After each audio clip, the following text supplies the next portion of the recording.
चलो शुरू करते हैं हम आज का session. Pharmacy law and ethics most important topics top 20 question answers with solution part 9। Simple easy question, सिर्फ दो टॉपिक्स के बारे में पूछा गया है। हेलो एवरीवन, मैं हूं स्वाति सेजवानी। स्वागत करती हूँ आपका उदित फार्मेसी के ऑनलाइन लर्निंग प्लेटफॉर्म पे। आज हम पढ़ने वाले हैं फार्मेसी लॉ एंड एथिक्स के कुछ दो इंपॉर्टेंट टॉपिक्स के बारे में। तो क्वेश्चन है, give short notes on the following. नीचे दिए गए दो टॉपिक्स पे आपको शॉर्ट नोट्स लिखने हैं। अब शॉर्ट नोट जो है 3 मार्क्स में भी आ सकता है, 5 मार्क्स में भी आ सकता है, तो हम प्रिपेयर करेंगे 5 मार्क्स के हिसाब से। अगर वो क्वेश्चन आपका 3 मार्क्स के हिसाब से आए तो आप उसको कट शॉर्ट करके अपनी लैंग्वेज में अपने मार्क्स के हिसाब से लिख सकते हो। ठीक है, तो सबसे पहले निम्नलिखित पर संक्षिप्त नोट्स लिखें। पहला है शिक्षा विनियम, जिसको एजुकेशन रेगुलेशंस कहा जाता है इंग्लिश में। दूसरा है पेटेंट कानून और आईपीआर। इन दोनों के बारे में आपको शॉर्ट नोट लिखने हैं। तो शुरू करते हैं हम लोग एजुकेशन रेगुलेशन से। एजुकेशन रेगुलेशन हमारे सिलेबस में जो है वो हमको पढ़ना है 1991 के बारे में। The Pharmacy Council of India make regulations which is known as Education Regulations 1991। मैंने पहले भी आपको बताया है कि हमारा जो भी एजुकेशन स्ट्रक्चर है, हमारा जो भी एजुकेशन पैटर्न है, चाहे वो डी फार्म का हो, चाहे वो बी फार्म का हो, उसको डिजाइन कौन करता है? उसको डिजाइन करता है आपका पीसीआई। ये मैं आपको जब हमने पीसीआई का कॉन्स्टिट्यूशन पढ़ा था, पीसीआई के फंक्शंस पढ़े थे, तब भी मैंने आपको बताया था कि हमारी एजुकेशन से रिलेटेड जो भी रूल्स होते हैं, जो भी रेगुलेशंस होते हैं, जो सिलेबस होता है, जो स्ट्रक्चर होता है, वो सब कुछ कौन डिसाइड करता है? वो सब कुछ हमारा पीसीआई डिसाइड करता है। ठीक है, और यहाँ पे भी यही पॉइंट लिखा हुआ है कि pharmacy council of India make regulations. ठीक है, फार्मेसी काउंसिल ऑफ इंडिया जो है रेगुलेशंस बनाती है हमारी एजुकेशन से रिलेटेड, जिसको एजुकेशन रेगुलेशन कहा जाता है। ठीक है, ये 1991 में आए थे। अब इन एजुकेशन रेगुलेशंस में क्या क्या आया था, पीसीआई क्या क्या करती है? It prescribes the minimum qualification for admission to the course. जिसको भी कोर्स में एडमिशन लेना है, कौन सा कोर्स? डी फार्म हो गया, बी फार्म हो गया, एम फार्म हो गया, मतलब हमारे फार्मेसी से रिलेटेड जो भी कोर्सेस है, अगर उसमें किसी को एडमिशन लेना है तो मिनिमम क्वालिफिकेशन क्या होना चाहिए, वो इन एजुकेशन रेगुलेशंस में बताया गया है। दूसरा पॉइंट बताया गया है nature and period of course of study, यानी कि आप जो भी कोर्स चूज कर रहे हो उसका क्या समय अंतराल रहेगा, कैसा कैसा उसमें सिलेबस रहेगा, ये सारी चीजें एजुकेशन रेगुलेशंस में बताई गई हैं। तीसरा बताया गया है nature and period of practical training to be taken after the completion of regular course. जब आपका रेगुलर कोर्स कंप्लीट हो जाता है, जैसे कि आप डी फार्म कर रहे हो, तो जब आपका डी फार्म कंप्लीट हो जाएगा तो कितने समय अंतराल की आपको प्रैक्टिकल ट्रेनिंग लेनी है, ये भी एजुकेशन रेगुलेशन में बताया गया है पीसीआई द्वारा। फिर बताया गया है सब्जेक्ट्स ऑफ एग्जामिनेशन, कौन कौन के सब्जेक्ट के आपको एग्जाम देने पड़ेंगे। डी फार्म फर्स्ट ईयर में कौन कौन से सब्जेक्ट आपको पढ़ने हैं और एग्जाम देने हैं, डी फार्म सेकेंड ईयर में कौन से सब्जेक्ट पढ़ने हैं और एग्जाम देने हैं। ठीक है, और उसका स्टैंडर्ड क्या रहेगा? स्टैंडर्ड मतलब कितने मिनिमम मार्क्स चाहिए आपको पास होने के लिए, ये भी एजुकेशन रेगुलेशन में बताया गया। Equipment and facilities to be provided by the institution. अब आप जिस भी इंस्टीट्यूट में पढ़ रहे हो उसमें क्या क्या इक्विपमेंट्स होने चाहिए, क्या क्या फैसिलिटीज होनी चाहिए, ताकि जो स्टूडेंट्स वहां पे कोर्स कर रहे हैं उनको कोई दिक्कत ना आए। ये सारी चीजें भी किसमें बताई गई है? एजुकेशन रेगुलेशन में बताई गई है। सबको समझ में आया कि हम लोग क्या पढ़ने जा रहे हैं, हमको क्या क्या पॉइंट लिखना है? ये सारे पॉइंट आप खुद से आंसर में बना के लिख सकते हो कि नहीं? ये सारे पॉइंट्स आप खुद से आंसर में बना के लिख सकते हो कि नहीं, कि एक एजुकेशन रेगुलेशन क्या क्या होना चाहिए एजुकेशन रेगुलेशन में? लिख सकते हैं कि नहीं खुद से बना के? चलो एक बार रिवाइज करते हैं इसको कि हमने क्या पढ़ा। हमने पढ़ा कि एजुकेशन रेगुलेशन 1991 में आया था, तो इसको कौन बनाता है? तो इसको pharmacy council of India regulations बनाती है, जिसको एजुकेशन रेगुलेशन 1991 के नाम से जाना जाता है। इसमें कुछ बातें बताई गई हैं। क्या है वो बातें? सबसे पहले कोर्स में एडमिशन के लिए न्यूनतम योग्यता, जैसे डी फार्म है, किसी को डी फार्म करना है तो उसके लिए मिनिमम क्वालिफिकेशन क्या होना चाहिए? आप लोग मुझे बताइए कमेंट बॉक्स में कि अगर किसी को डी फार्म करना है तो डी फार्म करने के लिए मिनिमम क्वालिफिकेशन क्या होनी चाहिए? किसी को डी फार्म कोर्स में एडमिशन लेना है तो मिनिमम क्वालिफिकेशन क्या होनी चाहिए? 12th पास होना चाहिए। तो ये 12th पास होना चाहिए हमको किसने बताया? ये हमको बताया गया है एजुकेशन रेगुलेशन, है ना। हमारा जो कोर्स हमने सिलेक्ट किया तो उस पढ़ाई के कोर्स का स्वरूप क्या होगा, उसकी समय अवधि क्या होगी, ये भी हमको एजुकेशन रेगुलेशंस में बताया गया। रेगुलर कोर्स पूरा होने के बाद की जाने वाली प्रैक्टिकल ट्रेनिंग का स्वरूप और अवधि कितनी होगी, ये भी हमको रूल्स में बताया गया है।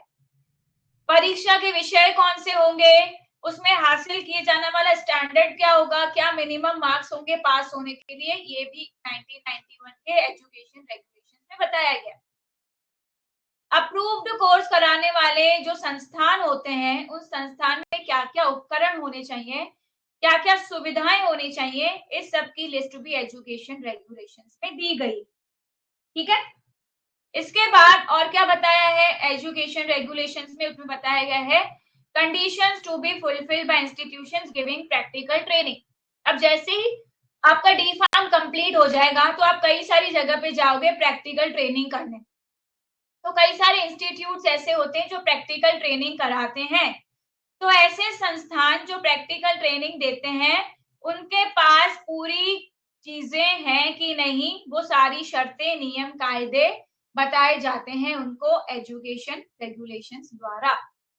अप्रूव्ड परीक्षाएं, जो भी इंस्टीट्यूशन परीक्षाएं आयोजित कराते हैं, वहां के अधिकारियों को पूरी जानकारी, पूरी शर्तें बताने का काम होता है एजुकेशन रेगुलेशंस का। ठीक है। ये सारी जो चीजें हैं, ठीक है, ये है एजुकेशन रेगुलेशन द्वारा बताई गई चीजें। इसको कौन बनाता है? इसको बनाता है आपका पीसीआई, आपका फार्मेसी काउंसिल ऑफ इंडिया। ठीक है।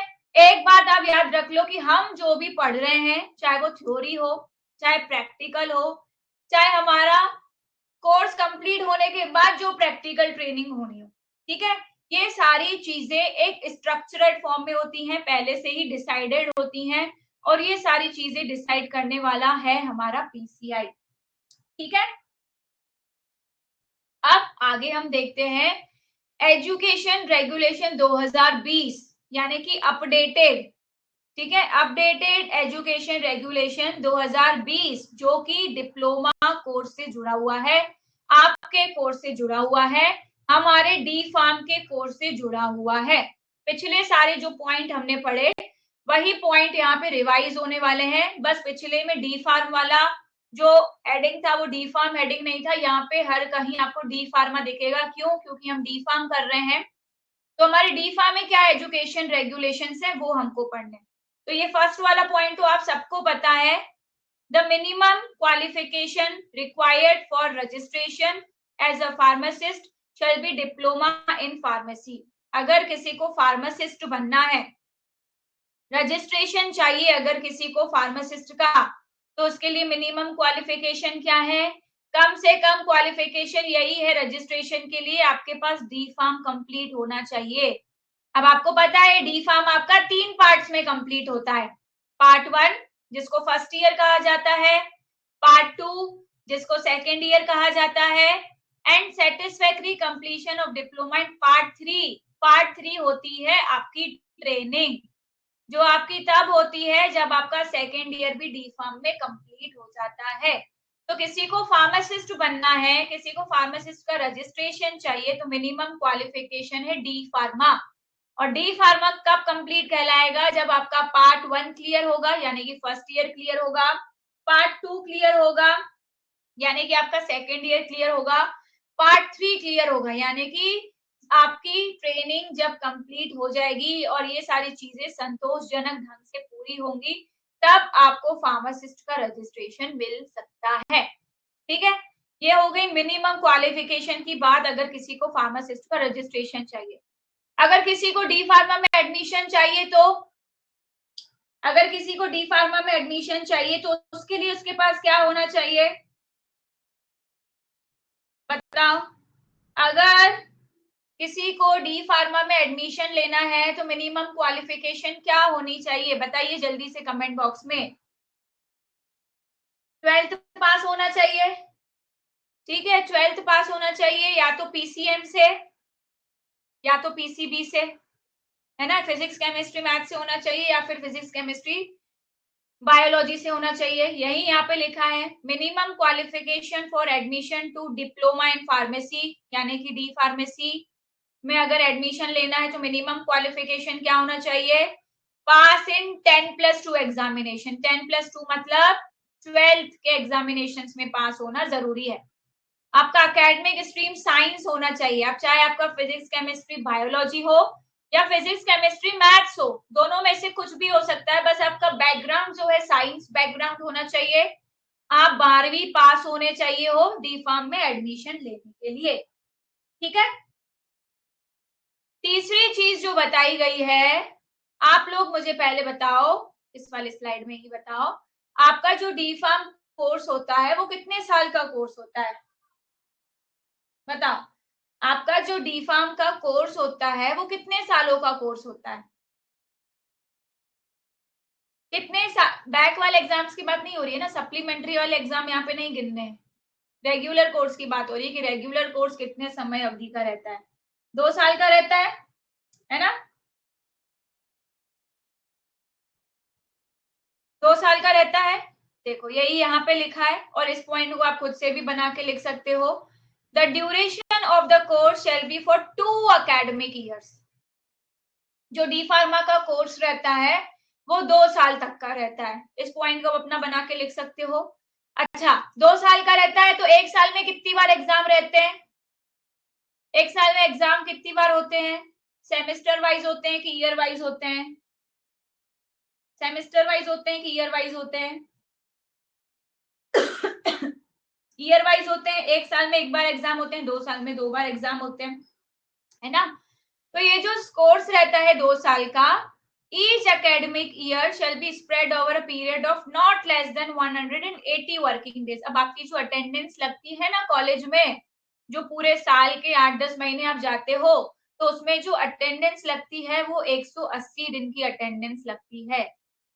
ऐसा आपका एजुकेशन रेगुलेशन कहता है कि आप जितने समय का भी कोर्स करो, 180 दिन की पढ़ाई 1 साल में जरूरी है, ठीक है, यही लिखा है। देखो कोर्स की अवधि 2 एकेडमिक साल की होगी, प्रत्येक साल कम से कम 180 कार्य दिवस की अवधि में फैला होगा, मिनिमम 180 डेज का कॉलेज लगना जरूरी है 1 साल में।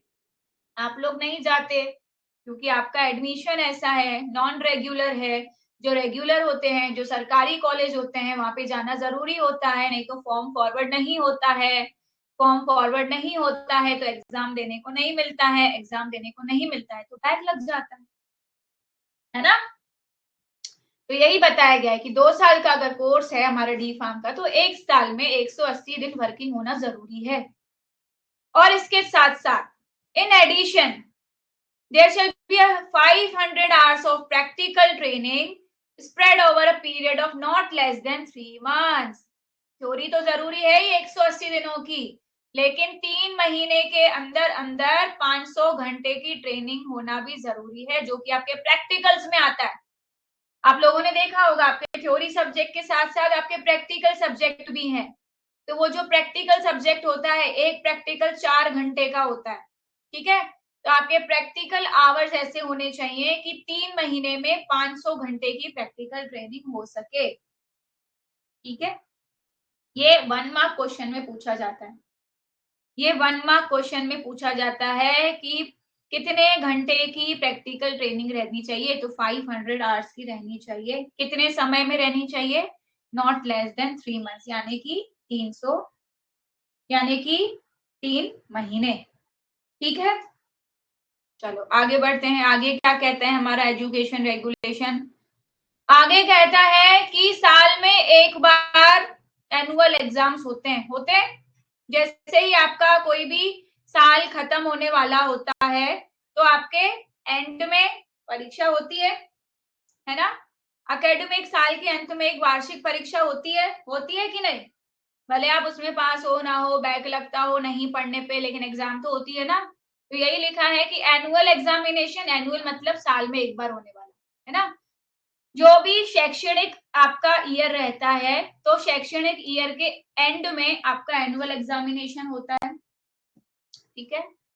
If necessary, there shall be a supplementary exam for the students who are not able to pass diploma in pharmacy part 1 और part 2। अगर जरूरत है, वैसे तो ये लिखना ही नहीं चाहिए था क्योंकि जरूरत तो है ही, एक बार किसी का एग्जाम निकल जाए ऐसे सारे स्टूडेंट्स नहीं होते, तो ऐसे स्टूडेंट्स के लिए क्या रखा गया है, सप्लीमेंट्री एग्जाम रखा गया है, ठीक है। ऐसे स्टूडेंट्स हैं जो एक बार में पेपर नहीं निकाल पाते, फर्स्ट ईयर का नहीं निकाल पाते, सेकेंड ईयर का नहीं निकाल पाते, तो ऐसे स्टूडेंट्स के लिए क्या किया गया है, सप्लीमेंट्री एग्जाम रखा गया है ना। क्योंकि ऐसे बहुत से होते हैं जो एक बार में पेपर नहीं निकाल पाते, बहुत सारे स्टूडेंट्स होते हैं ऐसे।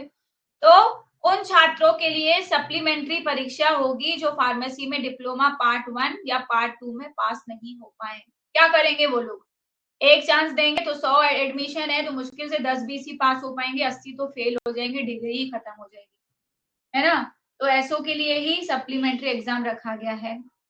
फिर ये कहा गया है कि जो भी एग्जामिनेशंस होते हैं वो रिटन और प्रैक्टिकल दोनों होते हैं, यानी कि वाइवा होगा ड्यूरिंग दी प्रैक्टिकल। आप लोगों ने प्रैक्टिकल एग्जाम दिए हो तो उसमें आपने वाइवा दिया होगा, ओरल प्रैक्टिकल के दौरान जो पूछा जाता है। तो ये क्यों होता है, क्योंकि ऐसा एजुकेशन रेगुलेशंस का 2020 का रूल है कि जो भी एग्जाम्स होंगे वो थ्योरी होंगे, थ्योरी के साथ प्रैक्टिकल भी होंगे और प्रैक्टिकल में आपका वाइवा भी इंक्लूड होगा, ठीक है। ठीक है, ये आपको लिखना है अपने आंसर में, ठीक है।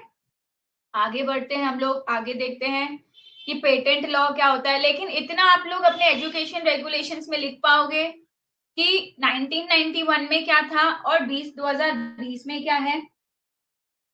हॉस्पिटल ट्रेनिंग होती है आपके फाइनल रिजल्ट आने के बाद, क्योंकि ट्रेनिंग आपकी तभी वैलिड होगी जब आपका D pharm second year complete हो जाएगा, ठीक है। तो आपको जो चीजें पता है, हाँ प्रैक्टिकल के नाम पे पैसा तो लगता है, तो जो भी आपकी डी फार्म में चीजें होती हैं वो सारी डी फार्म की चीजें आपको यहाँ पे लिखनी है ना। 2020 को रिपीट करते हैं तो देखो 2020 में आपको वही सारी चीजें लिखनी है जो आपके साथ है, जो आपके कोर्स में है। सबसे पहला आपको लिखना है कि आपका मिनिमम क्वालिफिकेशन क्या है। सबसे पहले आपको लिखना है कि अगर आपको रजिस्ट्रेशन चाहिए फार्मासिस्ट का तो आपके पास डी फार्म की डिग्री होनी चाहिए। सबसे पहला पॉइंट आपको यही लिखना है। तो आपके पास अगर डी फार्म है तो आपको फर्स्ट ईयर भी क्लियर करना जरूरी है, सेकेंड ईयर भी क्लियर करना जरूरी है, थर्ड ईयर भी क्लियर करना जरूरी है। दूसरा आपको लिखना है कि अगर आपको डी फार्म में एडमिशन लेना है तो आपके पास 12वीं पास होना जरूरी है। 12वीं पास में भी आपका जो बैकग्राउंड है वो साइंस बैकग्राउंड का होना चाहिए, या तो पीसीएम होना चाहिए या तो पीसीबी होना चाहिए, ठीक है। इसके बाद आपको लिखना है कि जो आपका कोर्स का ड्यूरेशन रहता है वो 2 साल का रहता है, जिसमें वर्किंग डेज होने चाहिए 180 और प्रैक्टिकल होने चाहिए 500 आवर्स विद इन 3 मंथ्स। इसके बाद आपको लिखना है कि हर साल में end of the year annual exams होंगे, ठीक है। एनुअल एग्जाम्स होंगे, जरूरी होगा कि सप्लीमेंट्री एग्जाम्स भी होंगे उन स्टूडेंट्स के लिए जो एक बार में एग्जाम क्रॉस नहीं कर सकते, चाहे फर्स्ट ईयर हो चाहे सेकेंड ईयर हो। इसके बाद आपको लिखना है कि जो भी एग्जाम्स होंगे वो रिटन और प्रैक्टिकल दोनों होंगे, और प्रैक्टिकल जब भी होगा तो उसमें वाइवा वॉइस भी जरूर होगा, ठीक है। इतना आपको इसमें लिखना है, क्लियर। अब अपन आ जाते हैं हमारे नेक्स्ट वाले टॉपिक पे जो है हमारा पेटेंट लॉ और intellectual property rights. Patent law, intellectual property rights, ये आपको कानूनी भाषा में पढ़ना पड़ेगा, हमारे लॉ वाली भाषा में पढ़ना पड़ेगा, क्योंकि यहाँ पे जो भी चीजें अभी हम पढ़ेंगे वो हम यही पढ़ेंगे कि क्या लीगल है, क्या राइट्स हैं उसके बारे में ही हमको यहाँ पे लिखना है। ठीक है, मीनिंग ऑफ आईपीआर पढ़ रहे हैं ना अभी पहले फुल फॉर्म देख लो, इंटेलेक्चुअल प्रॉपर्टी राइट्स। अभी पढ़ेंगे बौद्धिक संपदा अधिकार क्या होता है, पढ़ते हैं अभी, इसी के बारे में लिखना है।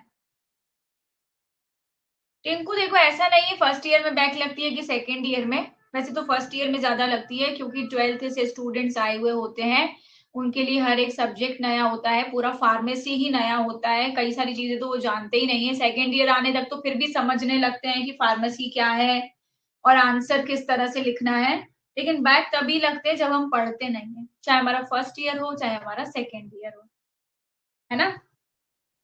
वैसे तो ज्यादातर बैक फर्स्ट ईयर में लगते हैं क्योंकि तब सब कुछ नया नया होता है, पूरा फार्मेसी ही नया होता है ना, समझ में ही नहीं आता है कि करना क्या है। इसीलिए तो वो रखा गया है सप्लीमेंट्री एग्जाम, बैक का एग्जाम, ताकि करियर बर्बाद ना हो स्टूडेंट्स का। अगर एक दो पेपर में वो नहीं निकल पा रहा है तो वो सप्लीमेंट्री एग्जाम्स में निकल जाए। बिल्कुल भरना पड़ेगा दोबारा बैक का फॉर्म। बैक का फॉर्म तो तब तक भरना पड़ेगा जब तक आपके एग्जाम्स क्लियर नहीं हो जाते। तो सत्यम जी कोशिश करिएगा वो एक सब्जेक्ट इस बार निकल जाए, है ना। नहीं नहीं, देखो बैक जानबूझ के नहीं लगाया जाता है। अगर बैक आपको लगता है कि जानबूझ के लगाया जा रहा है, आपने बहुत अच्छे से लिखा है, तो आप कॉपी खिलवा लो, कॉपी खुलवा लो। 15 तो सब्जेक्ट ही नहीं होते भैया, तुम्हारे 15 बैक कहाँ से लग गए ऋतिक, 15 तो सब्जेक्ट ही नहीं होते। कितने साल से चल रहा फार्मेसी?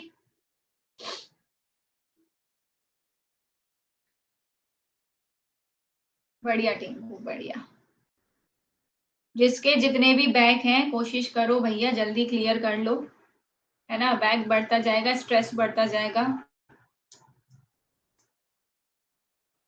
ठीक है चलो अब हम पढ़ें।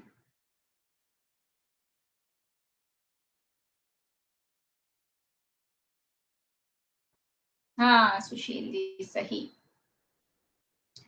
तो पेटेंट लॉ और इंटेलेक्चुअल प्रॉपर्टी राइट्स के बारे में हमको पढ़ना है।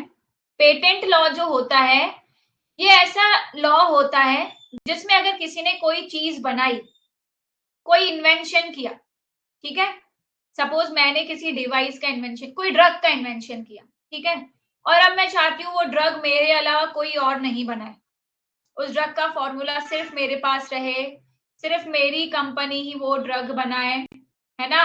तो मैं क्या करूंगी, इस फॉर्मूले को अपने पास जब्त करके रख लूंगी, अपना कब्जा उस पर कर लूंगी, ठीक है। तो उस फॉर्मूले को जब मैं अपने पास रख लूंगी और मैं चाहूंगी कि उसको कोई और ना बनाए, उसके लिए मुझे जो चीज लेनी पड़ेगी सरकार से उसको कहा जाता है पेटेंट, ठीक है। अब चैट बंद कर लो, इसको समझने की कोशिश करो, फिर वरना आधे तो सो जाएंगे, आधों को समझ में नहीं आएगा, है ना। तो पेटेंट लॉ इंपॉर्टेंट है, उसको समझिए। चैट को मैं ऑफ कर देती हूँ। सप्लीमेंट्री एग्जाम तब होती है जब उसका टाइम टेबल आता है, रेगुलर एग्जाम्स के रिजल्ट के बाद आता है सप्लीमेंट्री, ठीक है। तो सपोज मैंने कोई न्यू ड्रग बनाया, कोई न्यू डिवाइस बनाया, अब मैं चाहती हूँ कि उस पर सिर्फ मेरा हक रहे, सिर्फ मेरा राइट रहे, कोई और उसको नहीं बनाए, ना सेल करे ना डिस्ट्रीब्यूट करे मेरी परमिशन के अलावा, तो उसको कहा जाता है patent. Patent law grants exclusive rights to the inventor, inventor मतलब जिसने उसकी खोज करी है, over their inventions for a fixed period. Patent कानून आविष्कारकों को उनके आविष्कारों पर एक निश्चित अवधि के लिए विशेष अधिकार देता है। जैसे मैंने बताया ना, मैंने कोई न्यू चीज इन्वेंट करी, अब मैं चाहती हूँ कि वो सिर्फ मेरी रहे, ठीक है, मेरे अलावा ना उसको कोई बनाए, ना यूज करे, ना सेल करे, ना डिस्ट्रीब्यूट करे बिना मेरी परमिशन के, तो उसको कहा जाता है पेटेंट पर आ लेना, है ना। दूसरों को बिना अनुमति के पेटेंट किए गए आविष्कार को बनाने, इस्तेमाल करने, बेचने या वितरित करने से रोकता है।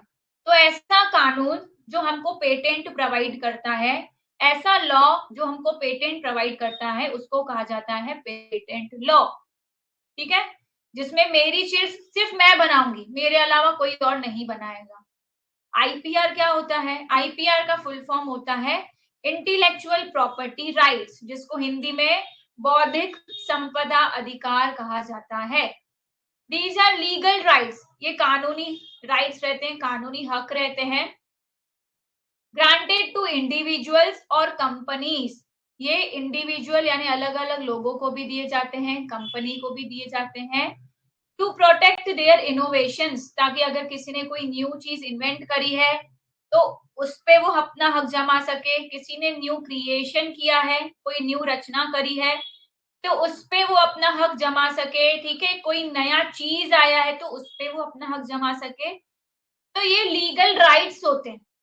ठीक है, क्यों दिए जाते हैं rights? These rights encourage innovation, जब हमें प्रोत्साहन मिलता है कि हाँ हमने कोई न्यू चीज करी है तो हमें लोग हमारी तारीफ करते हैं, हमें इनकरेज करते हैं। ठीक है, हम इन्वेंटर जो हमको फायदा मिलता है हमारे काम से, इसीलिए हम खुश होते हैं और न्यू इन्वेंशंस करने की कोशिश करते हैं। इसके लिए हमें ये राइट्स दिए जाते हैं ना। ये जो अधिकार होते हैं जो आविष्कारों को एक निश्चित अवधि के लिए दिए जाते हैं, अपने काम से लाभ उठाने की अनुमति देकर नवाचार को प्रोत्साहित करते हैं। शॉर्ट में मैं अगर आपको बताऊं तो इंटेलेक्चुअल प्रॉपर्टी राइट्स होते हैं आपके दिमाग की रचना के लिए। ठीक है, जो भी आपकी माइंड की क्रिएशंस हैं, जो आपने न्यू आविष्कार किया, ठीक है, किसी भी चीज का किया, किसी न्यू ड्रग का किया, किसी न्यू मशीन का किया, किसी ने कोई न्यू बुक लिखी, नया गाना लिखा, कोई बहुत अच्छी फिल्म बनाई, ब्रांड के लोगो बनाए, किसी भी चीज का आपका डिजाइन विजाइन कुछ भी हो सकता है और आप चाहते हो कि उस चीज को आपके अलावा कोई और नहीं यूज करे, सिर्फ आपका हक उस पे रहे, तो उसको कहा जाता है इंटेलेक्चुअल प्रॉपर्टी राइट्स। यानी कि वो आपकी बौद्धिक संपदा है, आपकी बुद्धि से उत्पन्न की हुई प्रॉपर्टी है, आपने अपना माइंड यूज करके वो चीज बनाई है। तो आपने जब अपना माइंड यूज करके वो चीज बनाई है तो उसके लिए आपको जो राइट्स मिलते हैं उसको कहा जाता है इंटेलेक्चुअल प्रॉपर्टी राइट्स। सबको समझ में आया? सबको समझ में आया कि क्या है इंटेलेक्चुअल प्रॉपर्टी राइट्स? अब ये जो इंटेलेक्चुअल प्रॉपर्टी राइट्स है आपका ड्रग के लिए भी हो सकता है, डिवाइस के लिए भी हो सकता है। किसी ने कोई अच्छी बुक लिखी और वो चाहता है वो बुक का कंटेंट कोई और ना चुराए, वो बुक सिर्फ मेरे नाम से ही बिके, तो वो उसको राइट मिलेगा। ठीक है, अब आपका क्वेश्चन होगा कि पेटेंट में और आईपीआर में डिफरेंस क्या है ना? अब आपका क्वेश्चन ये होगा कि पेटेंट क्या होता है और आईपीआर में क्या डिफरेंस है? तो ये डिफरेंस है, आईपीआर का टाइप है पेटेंट।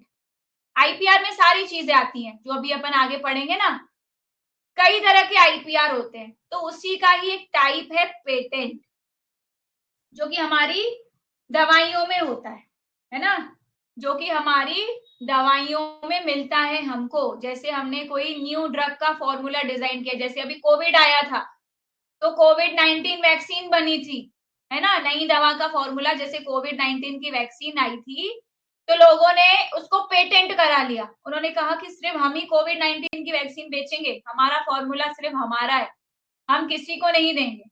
ठीक है, तो उसको कहा जाता है पेटेंट। तो इस पेटेंट की जो समय अवधि रहती है वो 20 साल तक की रहती है। ठीक है, जनरली जो पेटेंट रहता है वो ब्रांडेड ड्रग्स का रहता है। जब इन ब्रांडेड ड्रग्स का पेटेंट खत्म हो जाता है तो इन्हीं सेम फॉर्मूले से फिर जेनेरिक ड्रग्स बनाई जाती हैं, जो कि आम जनता के लिए बहुत अफोर्डेबल होती है। ठीक है, यस, पेटेंट मतलब अपने नाम पे चीजें रजिस्टर्ड कर लो, उसको कहा जाता है पेटेंट। जब अपने नाम पे चीजें रजिस्टर्ड कर लो और बिना तुम्हारी परमिशन के कोई उसको यूज नहीं कर सकता। ठीक है, अब एक तो हो गया पेटेंट इंटेलेक्चुअल प्रॉपर्टी राइट का टाइप। दूसरा एग्जांपल है कॉपीराइट। आप सबने सुना होगा, यूट्यूब पे बहुत ज्यादा देखने को मिलता है कॉपीराइट स्ट्राइक। कॉपीराइट यानी कि अगर किसी ने कोई बुक लिखी है, कोई गाना लिखा है, कोई पिक्चर बनाई है, उसकी अगर आप कॉपी करके डाल देते हो तो आपके पास कॉपीराइट स्ट्राइक आता है। ठीक है, तो ये भी एक तरह का आईपीआर है कि किसी को अगर अपना बुक, सॉन्ग, मूवी इस पे अपना कब्जा चाहिए तो उसको कॉपीराइट लेना पड़ता है। जैसे हमारी ड्रग के लिए पेटेंट लेना पड़ता है, उसी तरह बुक्स, सॉन्ग, मूवीज के लिए कॉपीराइट लेना पड़ता है कि ये सिर्फ मेरी चीज है, इसको कोई यूज नहीं करेगा।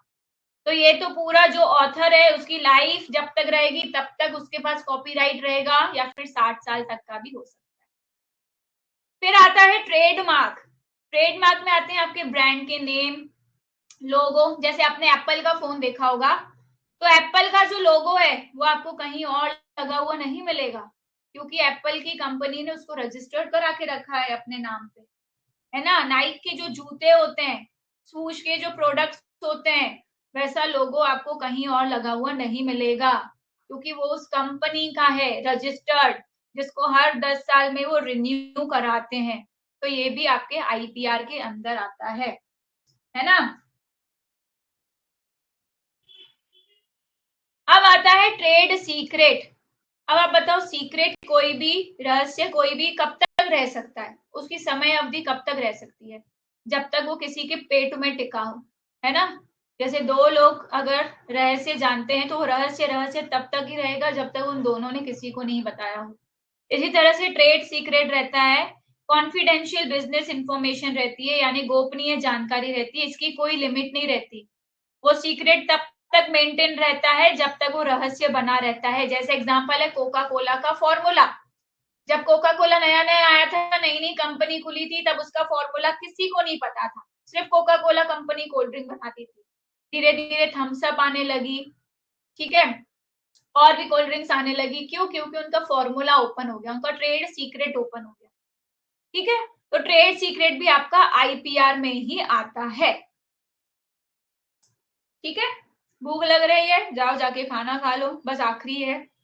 तो पेटेंट के अगर हम टाइप देखें तो पेटेंट 3 तरह के होता है। पहला होता है यूटिलिटी पेटेंट, दूसरा होता है डिजाइन पेटेंट, और तीसरा होता है प्लांट पेटेंट। यूटिलिटी पेटेंट वो पेटेंट होता है जो हमें न्यू और यूजफुल इन्वेंशंस के लिए मिलता है।